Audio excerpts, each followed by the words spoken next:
Les enfants de Canaan auraient probablement grandi en sympathisant avec les religions maléfiques que leurs parents avaient pratiquées. Il était temps que la culture de l'idolâtrie et de la perversion prenne fin en Canaan. Et Dieu voulait utiliser Israël pour y mettre fin.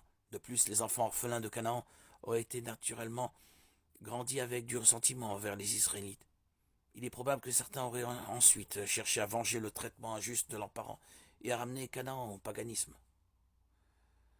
Il convient de s'interroger sur l'état éternel des enfants tués à Canaan. Si Dieu les a pris avant l'âge de la responsabilité morale, alors ils sont allés directement au ciel, comme nous le croyons. Ces enfants sont dans un bien meilleur endroit que s'ils avaient vécu jusqu'à l'âge adulte en tant que Cananéens. Il est certain que la question de Dieu commandant la violence dans l'Ancien Testament est difficile, telle que le massacre de femmes, d'enfants, de combattants, hommes cananéens. Cependant, nous devons nous rappeler que Dieu voit les choses d'un point de vue éternel.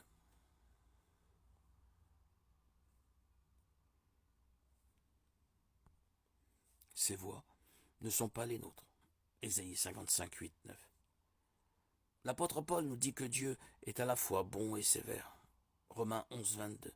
S'il est vrai que le caractère saint de Dieu exige que le péché soit puni, sa grâce et sa miséricorde restent étendues à ceux qui sont prêts à se repentir et à être sauvés. La destruction des Cananéens nous rappelle sobrement que si notre Dieu est gracieux et miséricordieux, il est aussi un Dieu de sainteté et de colère.